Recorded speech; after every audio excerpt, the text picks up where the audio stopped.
ఇందాక 95వ కీర్తన 1వ వచనంలో మన ప్రభు అయిన దేవుడు తను ఆరాధించి సేవించేందుకొరకై ఆయన మనకిచ్చిన ఆహ్వానాన్ని గురించి మనం చెప్పుకున్నాం. ఆహ్వానము అనే మాట. అదే తలంపు మీద మరికొన్ని సంగతులకు మనం ప్రభు బల్లో పాలు పొందకముందు మనం వెళ్ళబోతూ ఉన్నాం. ప్రవక్త అయిన యెషయా దేవుని పిలుపును గురించి తాను 1వ అధ్యాయం 18వ వచనంలో మాట్లాడుతూ, రండి మన వివాదమును తీర్చుకొందాము అన్నాడు. ఇది ప్రవక్త అయిన యెషయా పిలవడం కాదండి. ఆ పై పంక్తిని మనం గమనించినట్లయితే యెహోవా ఈ మాట సెలవిచ్చుచున్నాడు అని. కాబట్టి ఇక్కడ ఈ భాగములో 2వ భాగంలో ఇదే తలంపు మీద మన ధ్యానములో మొదటి తలంపుగా ప్రభు అయిన దేవుడు తన ప్రవక్త అయిన యెషయా ద్వారా ఇశ్రాయేలు జనాంగమునకు ఈ పిలుపును, ఈ ఆహ్వానాన్ని ఇస్తూ ఉన్నాడు. రండి అన్నాడు. ఈ మధ్యాహ్నం మంది ఇక్కడ కూర్చున్న మనల్ని కూడా ప్రభు అయిన దేవుడు ఈ మాటతోనే పిలుస్తున్నాడు, రండి అని. దేనికి రమ్మంటున్నాడు ఇక్కడ అనే విషయానికి మనం వస్తే కనుక, రండి మన వివాదమును తీర్చుకొందము అని. అంటే దేవునికి మానవులు ఇశ్రాయేలుకును దేవునికి మధ్య వివాదం ఒకటి ఉంది. వారిద్దరి మధ్యనే కాదు వివాదం. ఈరోజు ప్రపంచంలో మానవాళి అందరికీ దేవునితో వివాదం ఉంది. దీనికి కారణం ఏంటో మనకు బాగానే తెలుసు. మనం యాకోబు పత్రిక 4వ అధ్యాయంలో మనం గమనించినప్పుడు 4వ వచనంలో భక్తుడు యాకోబు ఇలాగంటాడు. 4వ అధ్యాయము 4వ వచనం, వ్యభిచారులారా ఈ లోక స్నేహము దేవునితో వైరమని మీరు ఎరుగరా. కాబట్టి ఎవడు లోకమును స్నేహం చేయకూడను వాడు దేవునికి శత్రువగును అని. కాబట్టి దేవునితో వైరము, దేవునితో శత్రుత్వము అనే దానికి కారణం ఏమిటి అంటే ఈ లోకాన్ని ప్రేమించడం అనేది. లోకము అంటే ఏమిటో కాదు, మనకు తెలుసు బాగానే. 1వ యోహాను 2వ అధ్యాయం 15-16 వచనాలలో లోకమనగా శరీరాశ, నేత్రాశ, జీవపు డంబం అనే సంగతి మనకు అక్కడ తేటగా అర్థమవుతుంది. కాబట్టి ఇది ప్రారంభ మానవుడి జీవితంలో ఆరంభమై నేటి వరకు కొనసాగుతూనే ఉంది. అందుకే పౌలు ఎఫెసీయులకు రాసిన పత్రిక 2వ అధ్యాయంలో 2-3 వచనంలో ఈ మాట అంటాడు, మీ మనస్సులో మీరు మీరు మనసు యొక్క తర్వాత మీ శరీరం యొక్క కోరికలను నెరవేర్చుకొని ఉన్నారు అన్నాడు.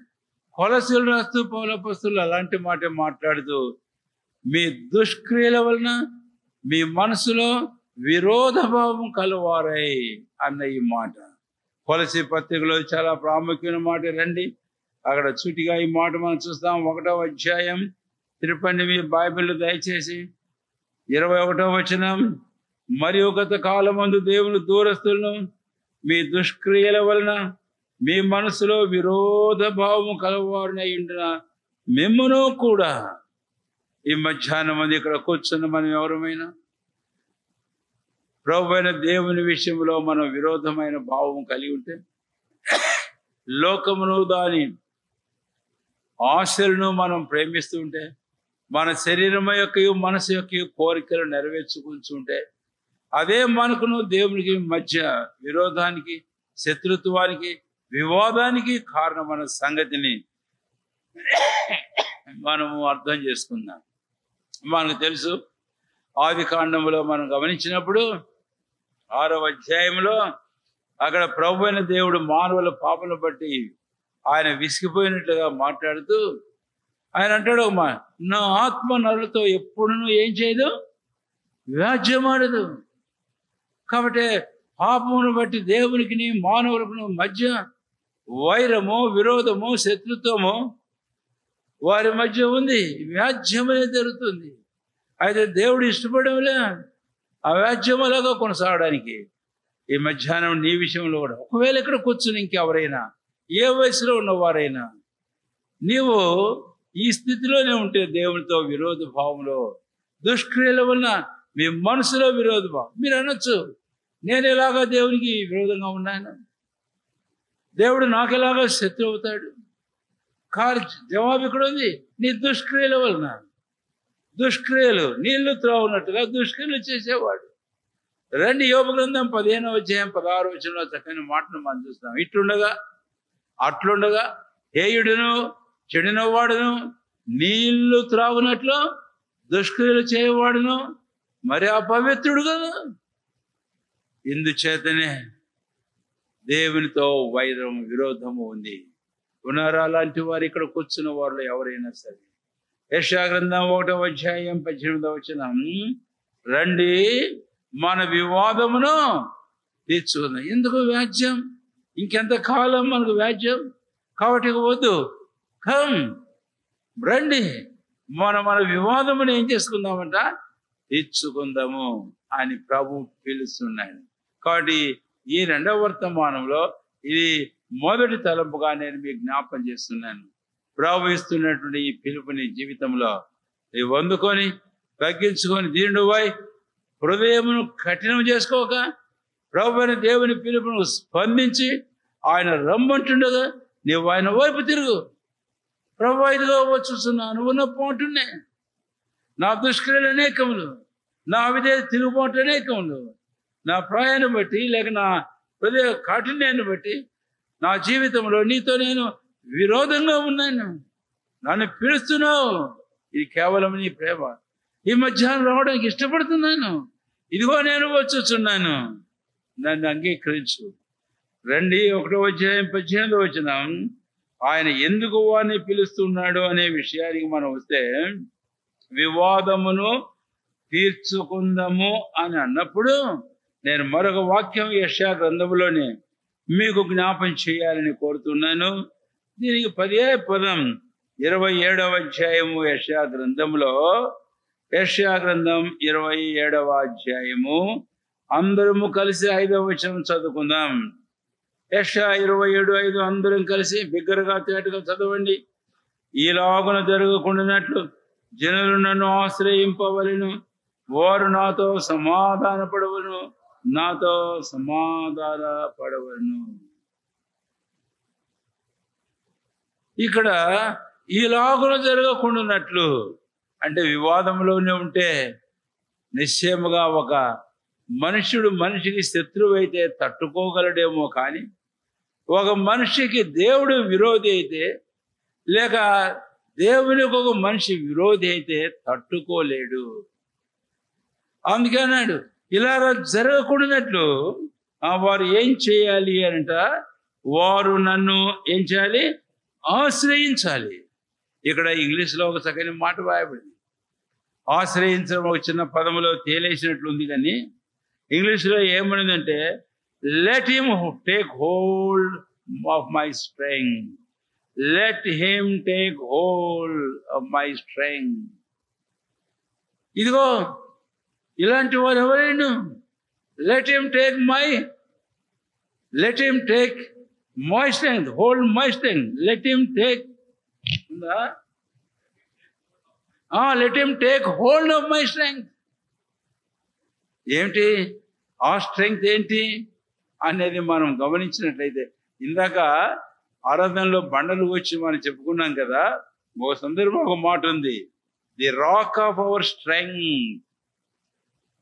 బైబిల్లో కీర్తన గ్రంథంలో వ్రాయబడిన కీర్తనకారుడు ఆయన అంటాడు, కనుక మనకు బలమగు దేవుడు, కనుక రాక్ ఆఫ్ అవర్ స్ట్రెంగ్త్ ప్రభువైన యేసుక్రీస్తు వారు.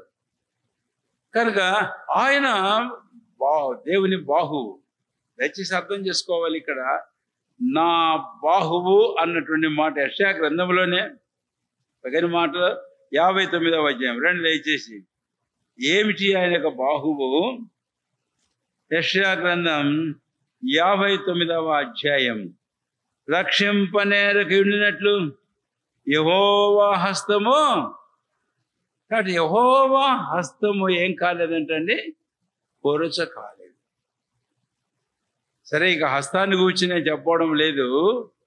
ఈ హస్తం ఎవరో కాదు, ఆయా రకాలైన ఆలోచన తలంపులు మీకు కలగవచ్చు కాదన్న, కానీ అయితే నా బహువు అని ప్రభువైన దేవుడు మాట్లాడుతున్నప్పుడు అది మన ప్రభువైన యేసుక్రీస్తు వారిని సూచిస్తూ ఉంది. అందుకనే ఆదికాండం 49వ అధ్యాయంలో ఇందాక మనం చదివిన ఒక వచనంలో యాకోబుకు ఎవరట మర్చిపోయినారు అప్పుడే 49వ అధ్యాయము ఆదికాండం ఇందాక చదివాను కదా, యాకోబు కొలుచు పరాక్రమశాలి అయిన వాని హస్తబలము వలన. వాక్యం మర్చిపోతే ఎట్ట అండి? యాకోబు కొలుచు పరాక్రమశాలి అయిన వాని హస్తబలము వలన అతని కాబట్టి యాకోబు కొలుచు పరాక్రమశాలి, ఆయన హస్తబలం అదేమిటో కాదు, the Jesus Christ is the strength, is the arm of God. నేను ఎక్కువ వచనాలు మీకు చూపడం లేదు, ఇంకా చక్కగా అనేక వచనాలు బైబిల్లో మనం చూస్తాం కనుక అది మన ప్రభువైన యేసుక్రీస్తు వారి గురించి సూచిస్తుందని ఒక మాట చెప్పి ముందుకు పోతున్నాను. దేవుడు అంటాడు ఇశ్రాయేలు జనాంగంతో, రండి, let him take hold of my strength. అదేమిటో కాదు, అది నా బాహువు, నా రక్షకుడు యేసుక్రీస్తు ప్రభువును మీరు చేపట్టండి. రండి 49వ అధ్యాయం ఇప్పుడు మనకు తేటగా అర్థమవుతుంది. యెషయా గ్రంథం రండి దయచేసి 49వ అధ్యాయం. ఇక్కడ మనం గమనిస్తే 49వ అధ్యాయము 5వ వచనం చదువుతున్నాను. ముందుగా 5వ వచనం, యెహోవా దృష్టికి నేను గనుడనైతిని, నా దేవుడు నాకేమయ్యాడు. ఎవరు మాట్లాడుతున్నారు ఇదంతా? 5వ వచనం చివరి మధ్య భాగం, నా కాగా తన సేవకుడినై ఉండి తన యొద్దకు యాకోబును తిరిగి రప్పించుటకును ఇశ్రాయేలును ఆయన సమకూర్చుటకును. ఇది ఎవరిది? ప్రభువైన యేసుక్రీస్తు వారు. ఇవి ప్రవచనాలుగా మనం చూస్తాం. కొంత నెరవేర్పు, ఇంకా నెరవేర్చవలసిన విషయం ఇంకా చాలా ఉంది. కాబట్టి రక్షకుడు మన ప్రభువైన యేసుక్రీస్తు వారిని ఈ మధ్యాహ్నం మొదటిదిగా నీ దుష్క్రియలు బట్టి నీ విరోధ భావం కలిగి దేవునితో శత్రుత్వంలో ఉంటే, ఇదిగో రెండవదిగా ప్రభువైన దేవుని పిలుస్తూ ఈ take hold of my strength, నా బాహువును లేక నా బలమును లేకపోతే నా రక్షణను లేక నా రక్షకుని నేను ఏర్పాటు చేశాను కదా, నీవు ఆయన్ను పట్టుకో. ఆ తర్వాతనే ఏం జరుగుతుంది?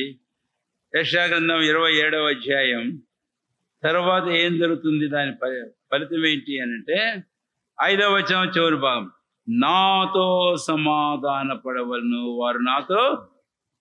ఇప్పుడు మనకు తేటగా అర్థమవుతుంది, ఒక వ్యక్తి దేవునితో సమాధాన పడాలి అని అంటే ఏది కారణం, ఏది హేతు, ఏది మూలం? చెప్పండి, ఏది మూలం? చెప్పరే, ఏది మూలం అని అన్నాను. ఇంకొకటి చెప్తే మరి చెప్తారే, అసలు అది కూడా అడగదు. ఎవరు మూలం? పర్వాలేదు, కొంతగాని ఎవరు మూలం ఉన్నప్పుడన్నా చెప్పారు.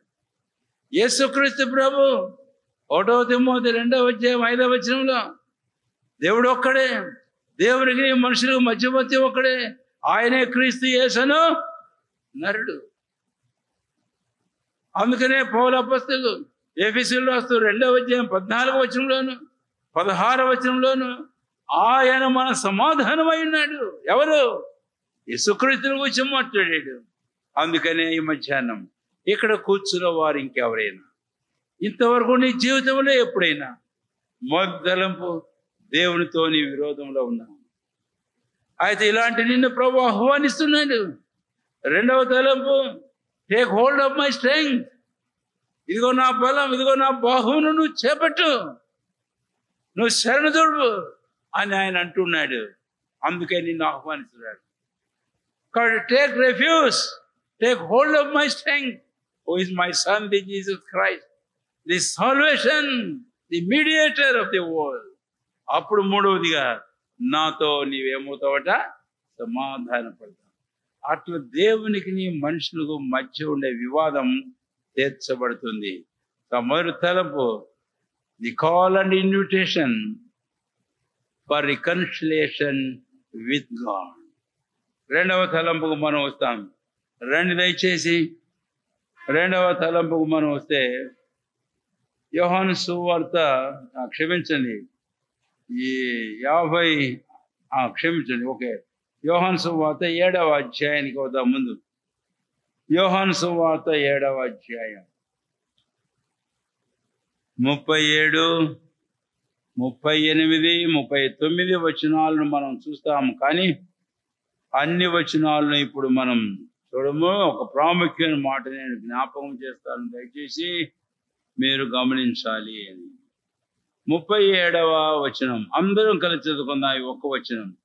ఆ పండుగలో మహాదినమైన అంచెదినమున యేసు నిలిచి ఎవడైనను దప్పికొని ఎడల నా ఎదుగు వచ్చి దప్పి తీర్చుకొను. Let him come. It is the second invitation in this last part of the service. ఈ చివరి వర్తమానంలో రెండవ ఆహ్వానాన్ని గురించి మనం చూస్తాం. ఇక్కడ ప్రభు పిలుస్తున్నాడు, లెట్ హిమ్ కమ్. అలాంటి వాడిని రానిమ్ము. ఈ మాట ఇంకా ప్రకటన గ్రంథం దాకా వెళ్ళినా కూడా మనం చూస్తాం. ప్రకటన గ్రంథం రెండు దయచేసి 22వ అధ్యాయము 22వ అధ్యాయంలో ఏంటండి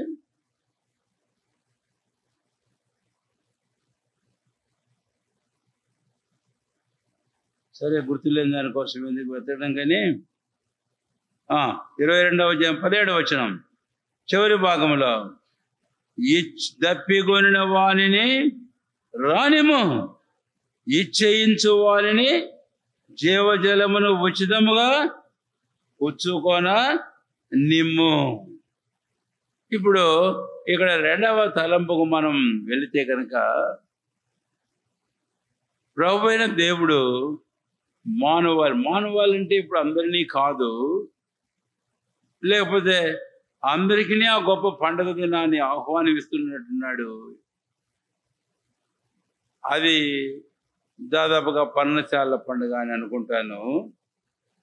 అయితే ఇక్కడ ప్రభువైన దేవుడు ఎందుకు రమ్మంటూ ఉన్నాడు అనే విషయాన్ని గురించి మనం గమనించినట్లయితే, దప్పికొనిన వానిని రానిము, ఇచ్చేయించు వానిని. ఇది యెషయా గ్రంథంలో కూడా మనకు సూటిగా ఒక అధ్యాయంలో మనకు కనపడుతుంది. 55వ అధ్యాయము యెషయా గ్రంథం 1-2 వచనాలలో ప్రవక్త అయిన యెషయా కూడా దేవుని తరపు వారిని పిలిచాడు. దప్పికొనిన వారులారా నీళ్ళ యొద్దకు రండి, రూకలు లేకపోయినను ఏమీ నీకు ద్రాక్షారసమును పాలను కొనుడి అని. ఇక్కడ దప్పికొనిన వారు, అలాంటి వారికి ప్రవహిస్తున్న ఆహ్వానం. అయితే దప్పి తీర్చేవి ఏంటి? 3 మాటలు రాశాడు. ఒకటి నీళ్లు, రెండవది నేను చదవలేదా వాక్యం? మీరు తీయలేదా అంటే యెషయా గ్రంథం 55వ అధ్యాయం మిమ్మల్ని అడుగుతున్నా. యెషయా గ్రంథం 55వ అధ్యాయం మీరు తీయలేదా అని అడుగుతున్నాను. ఒకటి నీళ్లు, రెండవది ఏంటి చెప్పా మరి చెప్పరే. రెండవది అక్కడే ఉంటాడు ద్రాక్షారసము. మూడవది మరి ఏమి? కరెంట్ షాక్ ఏదైనా అవసరమా? కొన్నిసార్లు షాక్ ఇస్తారు కనుక పని చేయకండి. ఏమో ఇంకెంతకాలం చెప్తుంటాము. కనుక రెండవ ఇన్విటేషన్, ఆహ్వానం ప్రభువైన దేవుడు తన ప్రజలకు ఇస్తున్నాడు. ఈ ఆహ్వానము ఎవరికి ఇస్తున్నాడు అంటే దప్పికొన్న వారికి ఇస్తున్నాడు, వారి దప్పి తీర్చుకోవడానికి. అయితే వారి దప్పిని తీర్చేది ఏమిటి అనే 3 మాటలు ఇక్కడ మనం చూస్తే, నీళ్ళ యొద్దకు రండి. దీన దరిద్రులు నీళ్ళని వెతుకుచున్నారు, నేను వారికి నీళ్ళనిస్తాను అన్నాడు. ఇదిగో రండి, ద్రాక్షారసమును మీరు త్రాగండి, దప్పి తీర్చుకోండి. ఇదిగో పాలు, రండి మీరు దప్పిని తీర్చుకోండి అని అన్నాడు.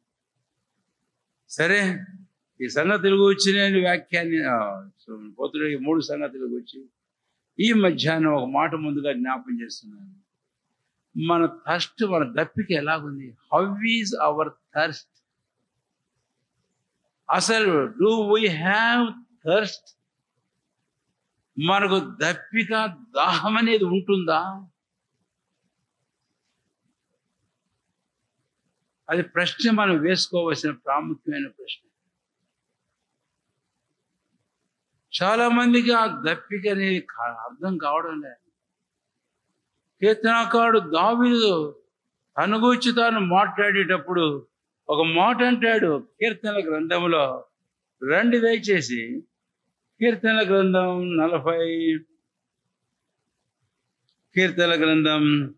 42వ అధ్యాయం అందరము కలిసి చదువుదాం. 42వ అధ్యాయము అందరము కలిసి 1-2 వచనాలు చదువుదాం. దుప్పి నీటి వాగుల కొరకు ఆశపడినట్లు దేవా నీ కొరకు నా ప్రాణము ఆశపడుతున్నది. నా ప్రాణము దేవుని కొరకు తృష్ణ కొనుచున్నది. జీవము గల దేవుని కొరకు తృష్ణ కొనుచున్నది. దేవుని సన్నిధికి నేను ఎప్పుడు వచ్చేదను, ఆయన సన్నిధిని నేను ఎప్పుడు కనపడేదను. ఈ కోరహు కుమారుల కీర్తన అయితే ఇది దావీదు అనుభవం కాదనలేము. ఇప్పుడు కోరహు కుమారులు వారిని గురించి మనం ఇక్కడ చదువుతాం. కోరహు, అభిరాము, దాతానులు ఏమైనారో మనకు తెలుసు. వీరి తల్లిదండ్రులు, వీరి పితరులు దేవుని మీద తిరుగుబాటు చేసిన వారు ఎలాగా నాశనమైనారో. సరే, ఆ విషయాన్ని గురించి నేను ఎక్కువ చెప్పగా కోరహు కుమారులు అంటాను, లేక దావీదు అంటాను, లేక ఈరోజు మన స్థానంలో కూడా మనం వారి స్థానంలో ఉండాలి. ఏమంటున్నాడు? దుప్పి నీటి వాగుల కొరకై ఆశపడినట్లు నా ప్రాణం ఆశపడుతున్నది. ఆ డిజైర్ అనేది ఆశ. కొత్త నిబంధనలో కూడా భక్తులు ఈ పదం వాడారు. పేతురు రాసిన మొదటి పత్రిక 2వ అధ్యాయంలో 3వ వచనంలో పేతురు దేవుని ప్రజలకు వ్రాస్తూ డిజైర్ ది సిన్సియర్ మిల్క్ అంటే అపేక్షించుడి అన్నాడు.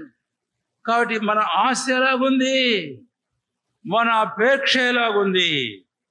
అంతేకాదు, ఇంకా క్రిందకు మనం వెళితే కనుక 2వ వచనంలో నా ప్రాణం తృష్ణ కొరుచున్నది. నా తృష్ణ ఉందా? ఎలాగుంది నా తృష్ణ? నిజంగానే నాకు తృష్ణ ఉందా?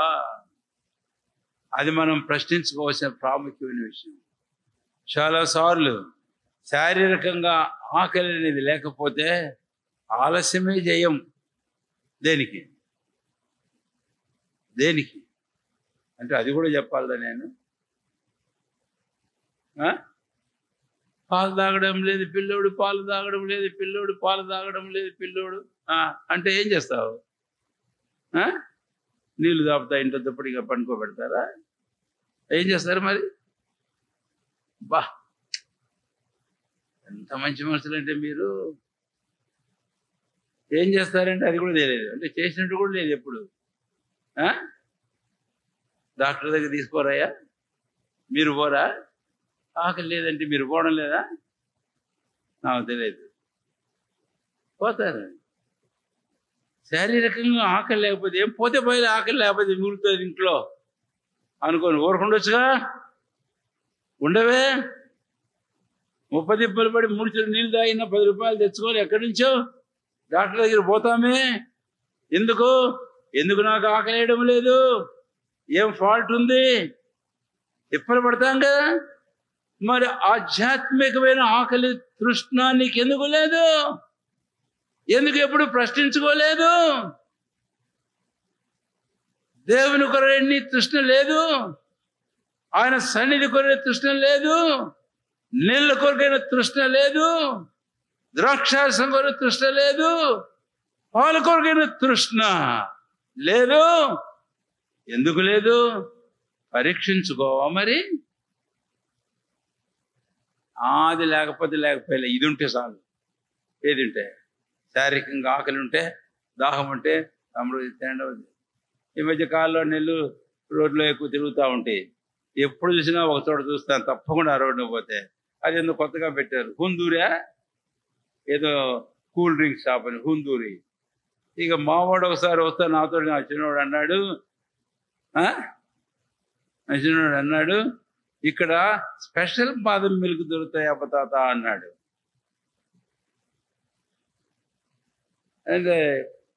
అంటే చాలా గుంపు ఉంటున్నారు. ఎంతమంది గుంపు, ఎప్పుడు గుంపు ఉంటారు. ఉదయం నుంచి రాత్రి 9 గంటల దాకా, 10:30 దాకా. రాత్రి కూడా కొంచెం ఆలస్యంగా వస్తే ఆ రోడ్న గుంపు కనపడుతున్నారు. తృష్ణ, ఎండల కాలం, దాహం దాహం దాహం. ఇంకేనే ఒక మాట అంటే మీకు బాధ వేస్తుందేమో కానీ, ఏ మాట? దుప్పి నీటి వాగులు. దుప్పి కొంది ఒక జంతువుకు దాహం.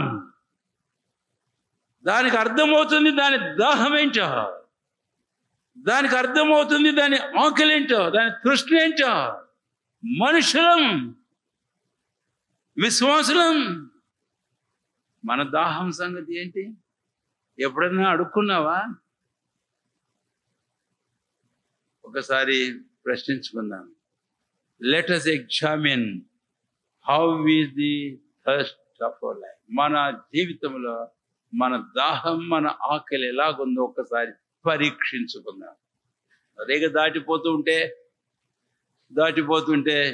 ఇప్పుడు 3 ముందు చూపాం, మళ్ళీ ఇక్కడికి 42వ కీర్తనలోకి వస్తే ఇంకా 2 ఉన్నాయి. 5 వరకు అలాగా అంటాను నేను, తర్వాత ముందుకు దాటిపోతాం. ఇక్కడి నుంచే మొదలు పెడదాం, లేకపోతే అక్కడి నుంచి వద్దాం. అక్కడి నుంచి వచ్చాము ఇప్పుడు మనం ఇక్కడికి. యెషయా గ్రంథం 55వ అధ్యాయము 1-2 వచనాల నుంచి వచ్చాం. అక్కడ దప్పిగొన్న వారులారా నీళ్ళ యొద్దకు రండి, నీళ్ళ కొరకైన తృష్ణ దాహం. ఏమిటి నీళ్లు అనే విషయానికి మనం వస్తే, ఆ రోజు సమరయ స్త్రీతో యేసయ్య మాట్లాడేటప్పుడు ఆ సుకారణ బావి దగ్గర అన్నాడు, అమ్మా దాహమునకు నాకు నీళ్ళు ఇస్తావా అంటే, యాక్చువల్గా ప్రభు దాహం లేదు అని మనం చెప్పలేం, తర్వాత ఆయనకు ఆకలి లేదని మనం చెప్పలేం. అక్కడ రెండింటి విషయమే ప్రభు మాట్లాడుతూ వచ్చాడు. అయితే అలాంటి పరిస్థితుల్లో ఆమెను అడిగితే, యూదుడవైన నీవు సమరయ స్త్రీ నన్ను దాహమునకు నీళ్ళు ఇమ్మని అడగటం అదేంటి? యూదులకు సమరయులతో సాంగత్యం లేదు కదా అని అన్నది. సరే, ఆ తర్వాత ప్రభు ఆ విషయాలన్నీ మాట్లాడాక, దాహమునకు నీళ్ళు ఇమ్మని నిన్ను అడుగుతున్న వాడెవడో అది నీవు ఎరిగి ఉంటే ఆయననే నీవు నీళ్ళు ఇమ్మని, నువ్వు దేవుని వరమును దాహమునకు ఇమ్మని నీవు అడుగుతావు. అర్థమైపోయింది. సంభాషణలో కళ్ళు తెరవబడ్డాయి. ఆ స్త్రీకి ఒక అడుగు ముందుకు వేసింది, అన్నది, అయ్యా దాహమునకు నీళ్లు చేదుకొని పోవడానికి నేను ఇక్కడికి రాకున్నట్లు ఆ నీళ్లు నాకిమ్ము. మధ్యాహ్నం నీకుందా ఈ ఆశ? Do you have this desire for water? అలాగైతే అడుగుతున్నావా ప్రభును, దాహమునకు నాకు నీళ్ళు ఇమ్మని? ఆ తర్వాత ఆ నీళ్ళు ఏంటి అనేది మనం ఒకటి చెప్పుకుంటే, యేసుప్రభు వారు తన మాటలో మాట్లాడుతూ వస్తే అన్నాడు కదా, నేను నీకిచ్చు నీళ్లు నీలోనే ఊరడి నిత్య జీవమును కొరకై నీలోనే ఊరడి నీటి బొక్క. అంటే నీళ్లు జీవాన్ని మనకు చూపిస్తుంది. అయ్యా రక్షణ పొందామని మాత్రమే కాదు కానీ, రక్షించమని మన క్రైస్తవ జీవితంలో అనుదినము నూతన జీవం కొరే తృష్ణ మనకు ఉండాలి.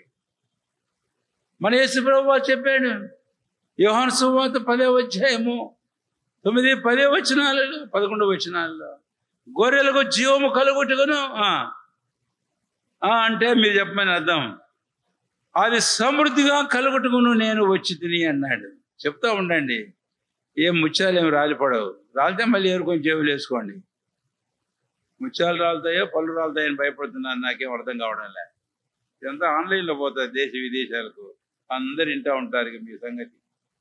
అర్థమైందా? అందుకే జాగ్రత్తగా ఉండండి. కనుక ఏం చెప్పాను? సమృద్ధి అయిన జీవం నీలోనే ఊరుడి నిత్య జీవం కొరకైనటువంటి జలములు నేను నీకు ఇస్తాను. కాబట్టి వాటర్ స్పీక్స్ ఆఫ్ లైఫ్. ఈరోజు నీ జీవం కొరకైన దాహం అయ్యా, ఏదో నాకు జీవనిచ్చుకే కాదు కదా, నీవు సమృద్ధిని జీవానికి వచ్చావు కదా నాయన. ఆ సమృద్ధిని జీవం కొరకు తృష్ట నాలో వచ్చు. ఆ జీవనం పొందాలి. ఆ జీవం నా జీవితంలో.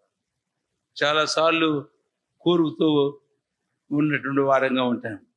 సాదృశ్యులైన సంఘాన్ని గురించి మనకు తెలుసు. నీవు జీవించుచున్నావు అన్న పేరు మాత్రం ఉన్నది, కానీ నీవు ఎవరు బట్ట మృతుడివి. అలా ఉంటారా? రక్షణ పొందిన ప్రభు బిడ్డలారా, ఇది కాదు మన పిలుపు. కాబట్టి జీవము కొరకైన తృష్ణ మనకు చాలా ప్రాముఖ్యం. ఆ తృష్ణ నీవు కలిగి, ప్రభా రక్షణ పొందాను, మరణంలోంచి జీవంలోకి దాటాను, విశ్వాసం ద్వారా నిత్య జీవము నాకు ఇచ్చావు, నీకు స్తోత్రం నాయనా. అయితే నాలో ఆ జీవం ఊరడి పుట్టుగా బొగ్గగా ఉండాలి, అది నిత్య జీవార్థమైనటువంటిదిగా ఉండాలి. ఇక్కడ యోహాను సువార్త 7వ అధ్యాయంలో ఎవడు నా యందు విశ్వాసం ఉంటాడో వానిలో నుంచి ఏం చేస్తాయంటే జీవజలములు, ది వాటర్ ఆఫ్ లైఫ్, కడుపులో నుంచి పొర్లి పారుతాయంట.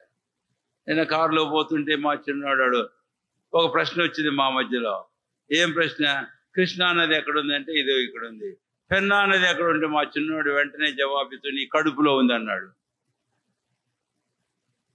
ఎక్కడుందంట? నీ కడుపులో ఉంది అన్నాడు. వెంటనే కానీ జవాబు చెబితే బాగుండేది ఆయన, కానీ ఆయన జవాబు చెప్పకుండా కామ్గా ఉండిపోయినాడు. అవును, యోహాను సువార్త 7వ అధ్యాయం 37వ వచనంలో కడుపులో నుంచి జీవజల నదులు పొర్లి ప్రవహిస్తున్నాయి చెబితే ఇంకెంత బాగుండేదో. అవును, ఇది మనలో ఉండాల్సిన ప్రాముఖ్యమైన సంగతి. సరే, దాని కొరైన నీళ్ళ కొరైన తృష్ణను గురించి ఒక మాట చెప్పా. 2వ మాటకు వెళితే యెషయా గ్రంథం 55వ అధ్యాయం ద్రాక్షారసము. రండి, రూకలు లేకయే పోయినను ఏమియూ నీయకయే ఏం కొనండి? ద్రాక్షారసమును కొనండి.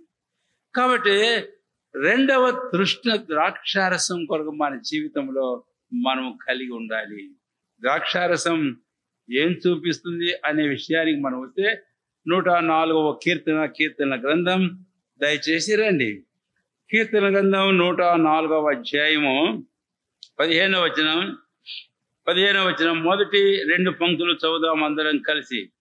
మొదటి 2 పంక్తులు, అందుమూలమున భూమిలో, ఇంకా తీయలేదా? తీయండి త్వరగా. భూమిలో నుండి నరుల హృదయమును సంతోషపెట్టు ద్రాక్షారసమును. ఇక్కడేమో నరుల హృదయమును సంతోషపెట్టు ద్రాక్షారసము. అయితే న్యాయాధిపతుల గ్రంథం 9వ అధ్యాయానికి మనం వెళితే నరుల హృదయమునే కాదు, ఇంకా ఎవరిని సంతోషపెట్టాలి? రండి, న్యాయాధిపతుల గ్రంథం 9వ అధ్యాయము ఇక్కడ 12వ వచనం అందరము కలిసి చదువుదాం బిగ్గరగా తేటగా. 9, 12 అందరము. 13వ వచనం అండి, 13వ వచనం అందరం కలిసి. ద్రాక్షావల్లి దేవునిని మానవులను సంతోషపెట్టు నా ద్రాక్షారసముని నీయక మాని చెట్ల మీద రాసునై ఉండి ఇటు అటు పోగుటకు నేను వచ్చిందినా అని వానితో. కాబట్టి సంతోషం ఇంకెవరికంటది చెప్పండి? దేవునికి సంతోషం. ఈ ద్రాక్షారసం ఈరోజు మన జీవితంలో మనం కలిగి ఉండాలి అని. అందుకే రండి, రూకలు లేకే ద్రాక్షారసం కొనుక్కోండి అని అన్నాడు యేసు ప్రభు వారు. యోహాను సువార్తకు మనం వస్తే కనుక ఆయన పలికిన మాటలు 17వ అధ్యాయము 11వ వచనంలో యోహాను సువార్త. రెండు దయచేసి 17వ అధ్యాయము యోహాను సువార్త 11వ వచనం. 17, 11. 11ఏనా? కాదండి, 13వ.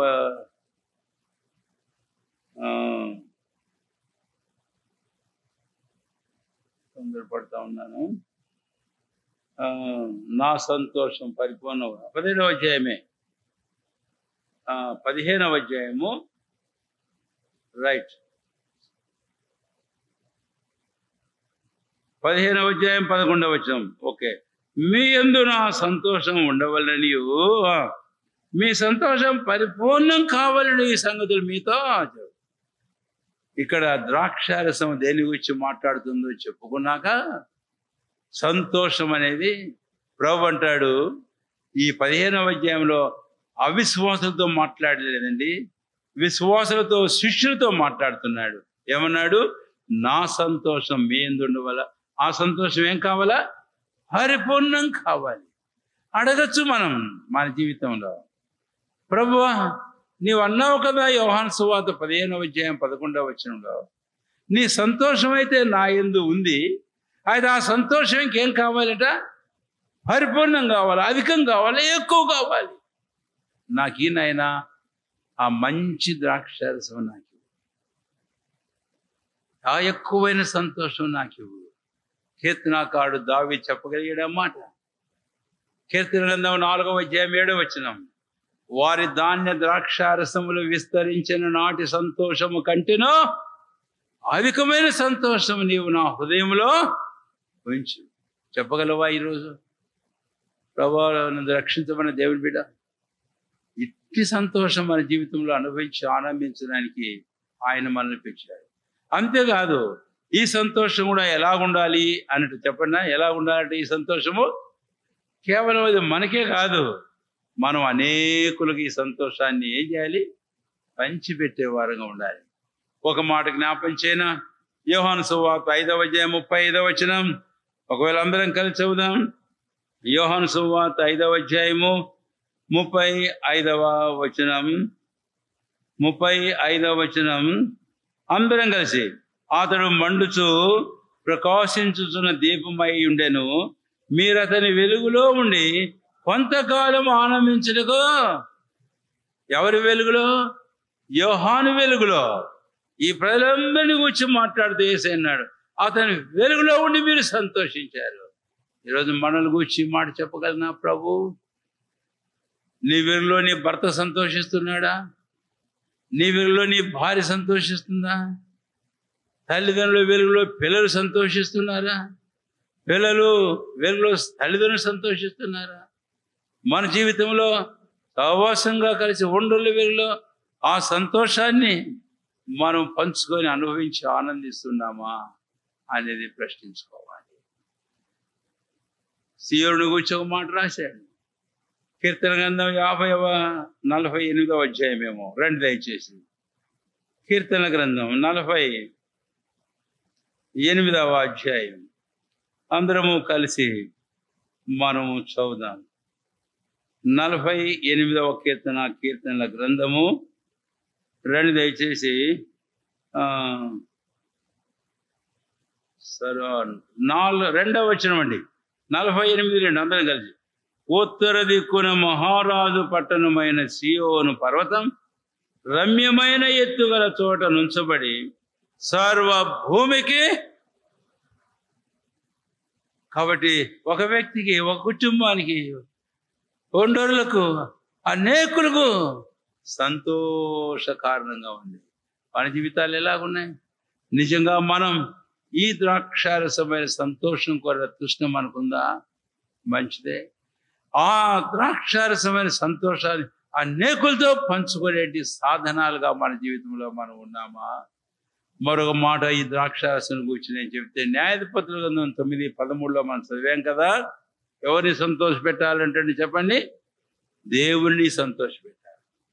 మంచిదే కాదన మనుషులను సంతోష పెట్టాలి అంటే అది గలితి 1:10 సంతోషం కాదండి. అయితే ఈ సంతోషం మనుషులతో మనం పంచుకోవాలి, అనేకులు సంతోష కారణంగా ఉండాలి. అయితే అదే సమయంలో మనం దేవుణ్ణి సంతోష పెట్టేవారంగా ఉండాలి. కాబట్టి అందుకొరకైన తృష్ణ మన జీవితంలో ఉండాలి. ఆ ద్రాక్షారసం కొన తృష్ణ, నా ప్రభు నేను సంతోష పెట్టాలి, నా ప్రభు నేను ఎలాగా సంతోష పెట్టగలను.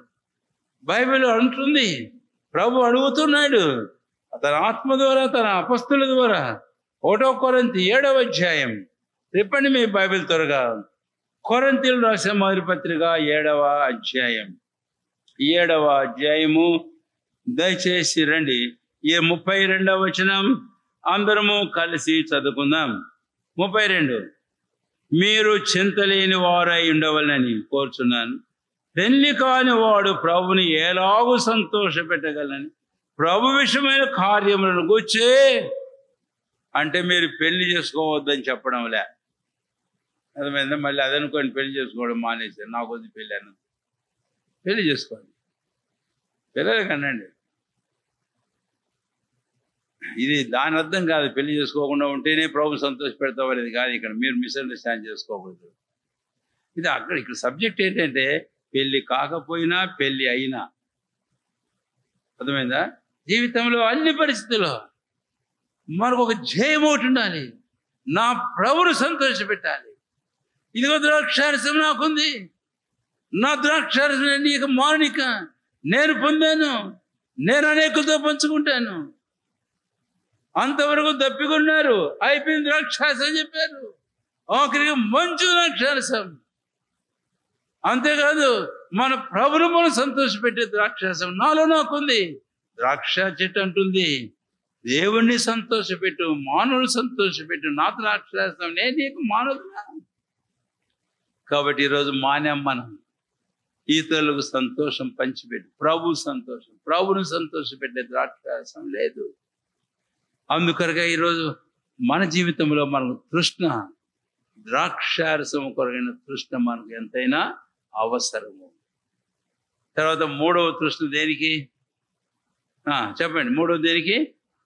పాల కొరకైన తృష్ణ. ఏం గట్టిగా చెప్పినా ఏం కాదు, మీరు పైన మేరీడా, అర్థమైందా? పాలను 55వ అధ్యాయం యెషయా గ్రంథం 2వ వచనం, రూకలు లేకయే ద్రాక్షారసమును ఆ తర్వాత పాలను కొనుడి. పాల కొరకైన తృష్ణ. ఆ విషయం 1వ పేతురు 2వ అధ్యాయంలో మనం చూస్తాం. పేతురు రాసిన మొదటి పత్రిక 2వ అధ్యాయం. దయచేసి రండి. ఇక్కడ పేతురు అపొస్తలుడు చదివిన వాడులో చేరిన యాత్రికులైన పరిశుద్ధులకి పత్రికలు రాస్తూ ఆయన మాట అంటాడు. మొదటి 3 వచనంలో చివరి భాగం నేను చదువుతున్నాను, లేక మనం అందరం చదువుదాం.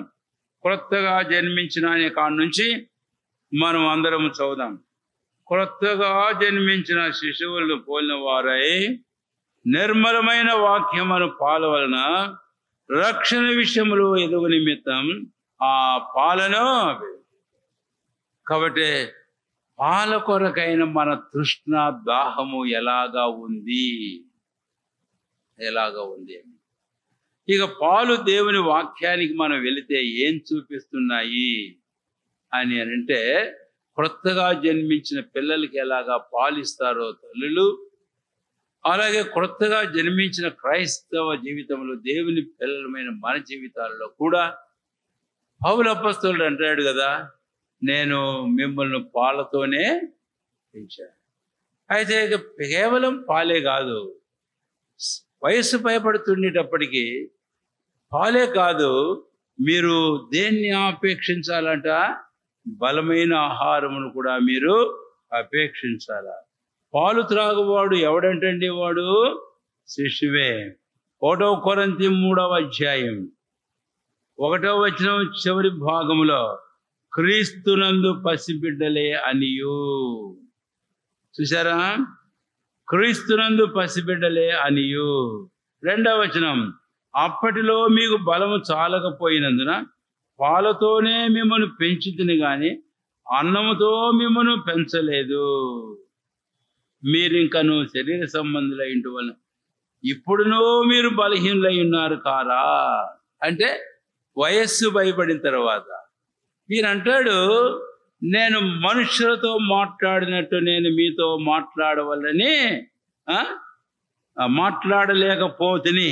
1వ వచనంలో మనుషులతో మాట్లాడినట్టు నేను మీతో మాట్లాడలేకపోతుని.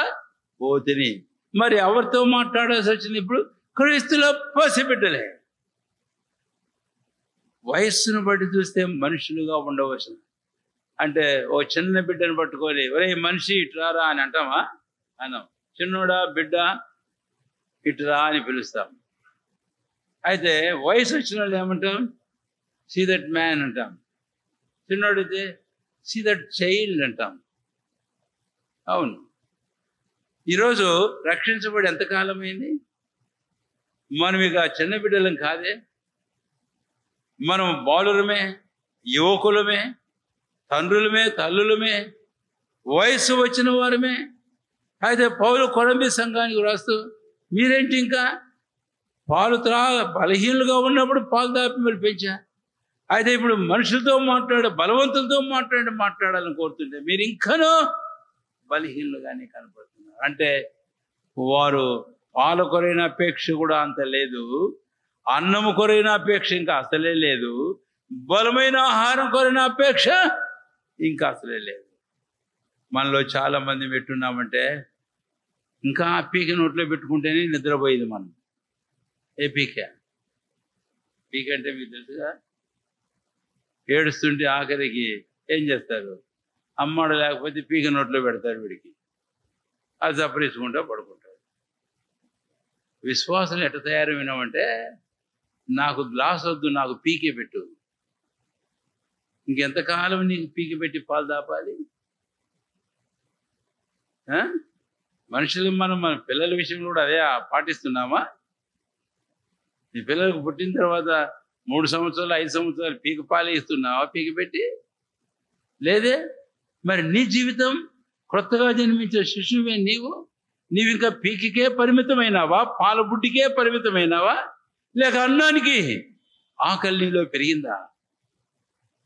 ఆ తృష్ణ నీలో వచ్చిందా? ఆకలి కొరిన అపేక్ష మన జీవితంలో కలిగి ఉండేంత అవసరం. అందుకనే ఆ విషయాన్ని మనం పరీక్షించుకోవాలి. ఇప్పుడు అక్కడ ఒక మాట చెప్పిన తర్వాత తలపుకు వెళ్ళిపోతే, ఇది పాలు కానీ, ఆహారం తేనె కానీ, ఆహారం కానీ, రొట్టె కానీ, బలమైన ఆహారం కానీ, ఇలా కొన్ని పదాలు ఉన్నాయి బైబిల్లో. ఇవన్నీ దేవుని వాక్యాన్ని గూర్చి చెప్పబడిన పదాలు, వాక్యం. అందుకనే ఈ పాలు అనేది ఏంటి అంటే దేవుని వాక్యం. పేతురు అపొస్తలుడు డైరెక్ట్గా చెప్పాడు, నిర్మలమైన దేవుని వాక్యమును పాల వలన రక్షణ విషయంలో ఎదుగు నిమిత్తం ఆ పాలను ఏం చేయండి అన్నాడు? అపేక్షించండి. కాబట్టి మన అపేక్ష, మన ఆకలి దేవుని వాక్యం కొరకు ఎలాగుందో ఒకసారి ప్రశ్నించుకున్నాను.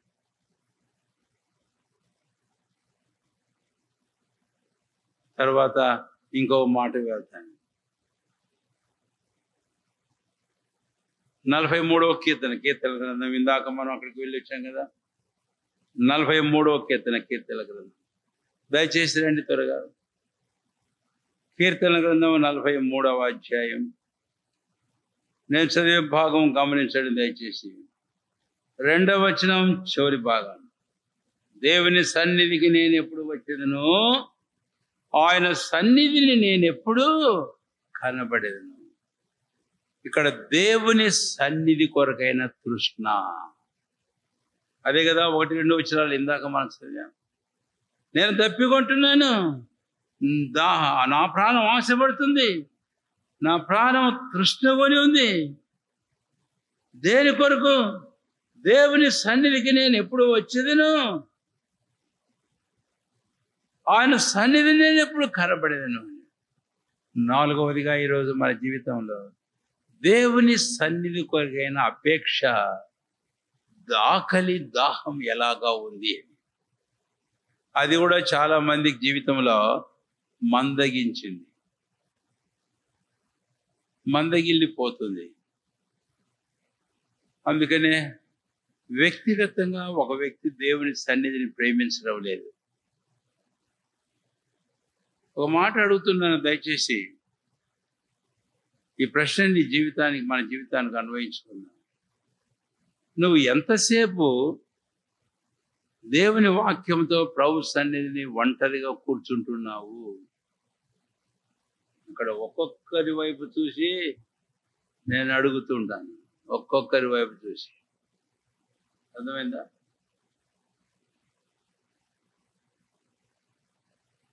దినమునకు 24 గంటలైతే నీవు ఒక్కడుగా ఒక్కదానివిగా దేవుని వాక్యంతో దేవుని సన్నిధిని ఎంతసేపు కూర్చుంటున్నావు? బజారు తిరగమంటే తిరిగి వస్తావు, ఆయా పనులంటే నువ్వు చేస్తావు, ఉద్యోగాలు చేస్తాం, వ్యాపారాలు చేస్తాం. ఎవరైనా వస్తే వారితో కూర్చొని గంట తరబడి బాధకాన్ని కొడుతుంటాం.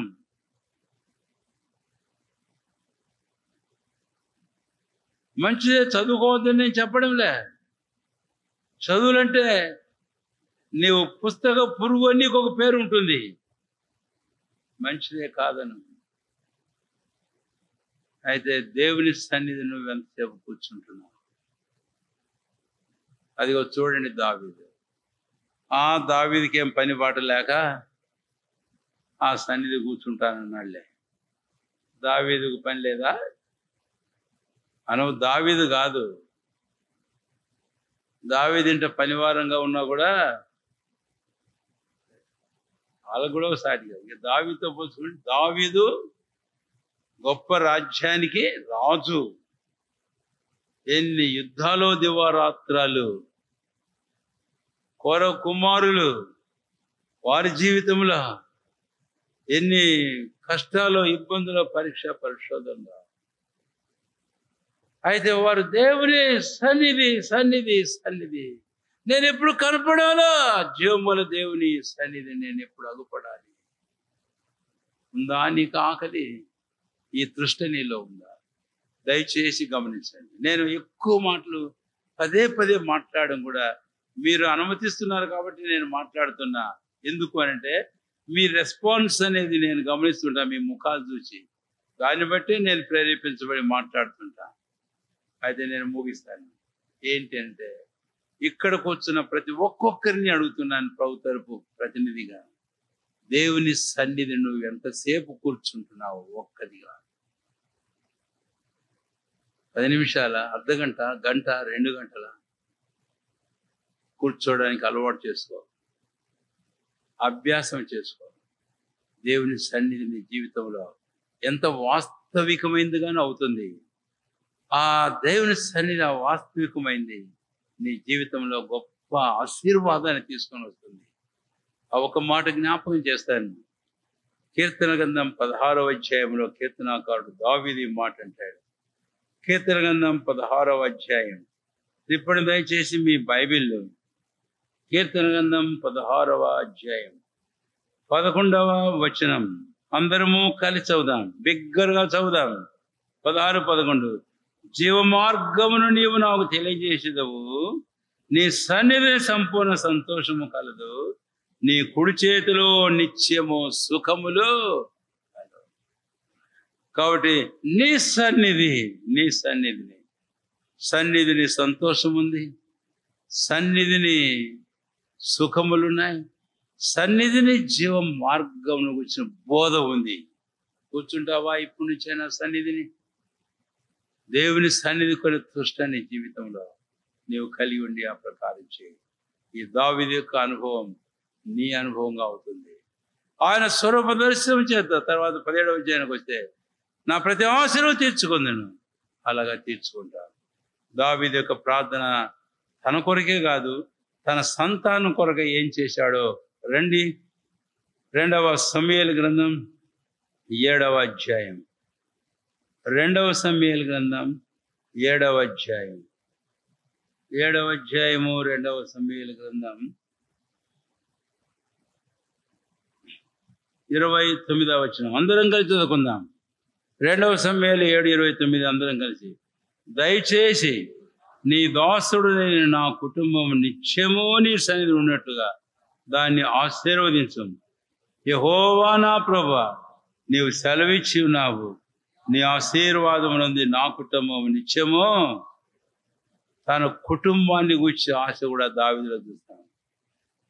తన కుటుంబం కొరకు దావీదు కోరుకున్న ఆశీర్వాదం ఏంటంటే, నా కుటుంబం నిత్యము నీ సన్నిధినే ఉన్నాడు.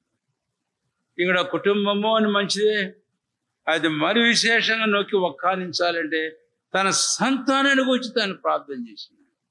తల్లిదండ్రులారా, దేవుడు మనకిచ్చిన సంతతి ప్రభు సన్నిధిని కూర్చుండే అభ్యాసాన్ని వారికి చేద్దాం.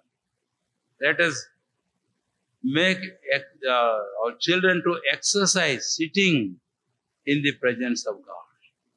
That will become the blessing of their life. అది వారి జీవితంలో ఆశీర్వాదంగా మార్చబడుతుంది.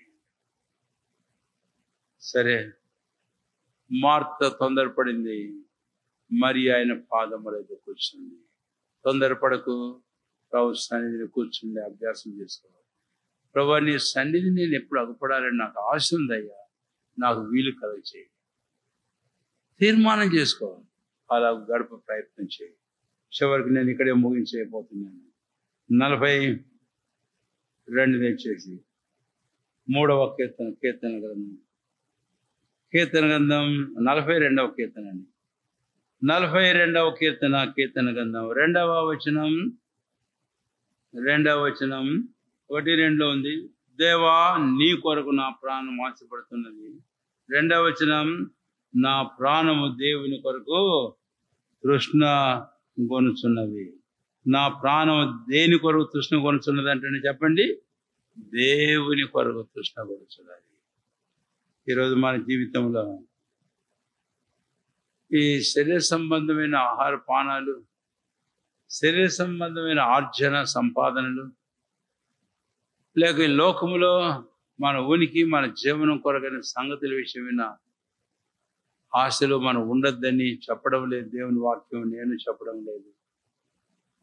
అయితే వీటన్నిటినీ మించి వీటిని దేవుణ్ణి ఒక ప్రక్కన పెట్టి త్రాసులో తూకం వేస్తే వీటి విషయం కంటే నా దేవుని విషయమైన తృష్ణ నాకు ఎక్కువగా ఉంది.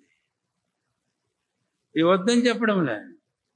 అయితే the thirst much succeed then the thirst for God must succeed కాదు,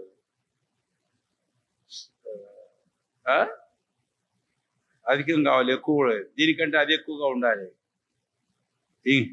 okay, more than the thirst of things for this world. ఈ లోకము దానికి సంబంధించిన సంగతుల విషయమే నాకున్న దాహం, తృష్ణ కంటే, ఆకలి కంటే, అపేక్ష కంటే నా ప్రభు, నా దేవుని విషయం ఆశ, అపేక్ష నాకు ఇంకెక్కువగా ఉండాలి. అందుకు నేను ఒక వాక్యం చెప్పి ప్రార్థన చేయబోతున్నాను. ఏమిటది? అది పౌల్లో మనం చూస్తాం ఆ విషయం.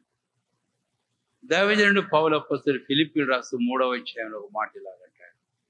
అందరం తీసి మనం చదివి ప్రార్థన చేసుకుందాం. సోడు ఇమ్మోనేల్ గారు వచ్చి ప్రార్థించి ప్రభు బలను పంచిపెడతారు. 3వ అధ్యాయము ఫిలిప్పీయులకు రాసిన పత్రిక 2 దయచేసి 8వ వచనం అందరం కలిసి చదువుకుందాం. 3:8 అందరం కలిసి దగ్గరగా తేటగా, నిశ్చయముగా నా ప్రభువైన యేసుక్రీస్తును వచ్చిన అతిశ్రేష్టమైన జ్ఞానము నిమిత్తము సమస్తమును నష్టముగా ఎంచుకొంచున్నాను. 9వ వచనం, క్రీస్తును సంపాదించుకొని ధర్మశాస్త్రం వలన నా నీతి గాక క్రీస్తునందలి విశ్వాసం వలన నీతి అనగా విశ్వాసమును బట్టి దేవుడు అనుగ్రహించు నీతి గలవాడిని ఆయన యందు నేను అగపడు నిమిత్తం చాలంతే. కాబట్టి క్రీస్తును నేను సంపాదించుకోవాలి, క్రీస్తును గురించి జ్ఞానం నేను సంపాదించుకోవాలి, నాలో క్రీస్తు అధికం కావాలి. కాబట్టి అందుకున్న తృష్ణ మనం కలిగి ఉన్నాం. రండి ప్రార్థన చేసుకుందాం మోకాళ్ళ మీదకి.